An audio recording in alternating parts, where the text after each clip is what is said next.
ओम नमः शिवाय. साधना प्रभामध्ये तुमचे खूप खूप स्वागत. सगळ्यात मोठा आणि आपला आवडता उपवास म्हणजे एकादशी. आषाढी एकादशी लवकरच येणार आहे.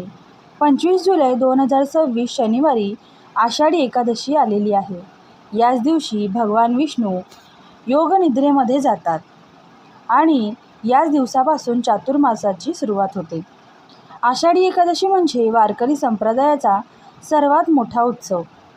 तर या दिवशी लाखो वारकरी ज्ञानोबा तुकारामचा गजर करत पंढरपूरला विठ्ठलाच्या दर्शनासाठी जातात. आषाढी एकादशीला देवशयनी एकादशी असेही म्हणतात. याच दिवशी चातुर्मासाची सुरुवात होते. आज आपण जाणून घेणार आहोत की आषाढी एकादशीला विठ्ठलाची पूजा, उपवास व साधना कशी करावी. तर आषाढी एकादशीच्या दिवशी सकाळी लवकर उठून स्वच्छ वस्त्रे परिधान करावी.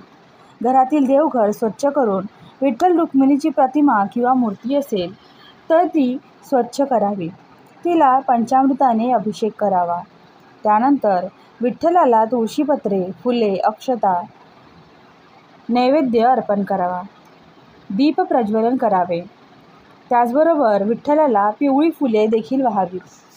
अशा प्रकारे आपण विठ्ठलाची पंचोपचार गंध, पुष्प, धूप, दीप, नैवेद्य अशी पूजा करायची आहे. आणि नैवेद्याला आपण केळी किंवा पंचामृत याचा नैवेद्य दाखवू शकतो. त्याचबरोबर तुपाचा दिवा देखील लावायचा आहे. त्यानंतर आपल्याला जप करायचा आहे. तर जप करण्यासाठी आसन घेऊन तुळशीच्या माळेने ओम नमो भगवते वासुदेवाय किंवा श्री विठ्ठलाय नमः या मंत्राचा जप करावा. दिवसभर आपण फळाहार, दूध किंवा उपवासाचे काही पदार्थ ग्रहण करू शकतो. अनेक भक्त धान्याचा त्याग करून देखील एकादशीचे व्रत करतात. एकादशी दिवशी तांदूळ हे वर्ज्य मानले जाते, त्यामुळे भात खाऊ नये. या दिवशी हरिपाठ, विष्णू सहस्त्रनाम, भगवद्गीता, संतांच्या अभंगाचे वाचन करावे. त्याचबरोबर व्यंकटेश स्तोत्राची आवर्तन करावी. अत्यंत पुण्यदायी हा दिवस मानला जातो.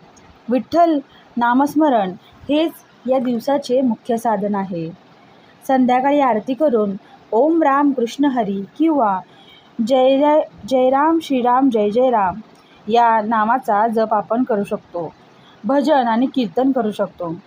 अशा प्रकारे आषाढी एकादशीचा खरा संदेश आहे की भक्ती, नामस्मरण, सदाचार या सर्वाने विठ्ठल भक्ती केली, साधना, शांती, समाधान आणि आध्यात्मिक प्रगती तर होतेच, त्याचबरोबर आपल्यावर विठ्ठलाची कृपा देखील होते. अशा प्रकारे आपण या आषाढी एकादशीच्या दिवशी देवाच्या भजनात आणि नामात रंगून जायचं आहे आणि आपण त्यांच्या चरणाशी लीन व्हायचं आहे. तर याची झालेली साधना मी स्वामींचरणी अर्पण करते. परमहंस सद्गुरू स्वामी मकरंदनाथाय नमः.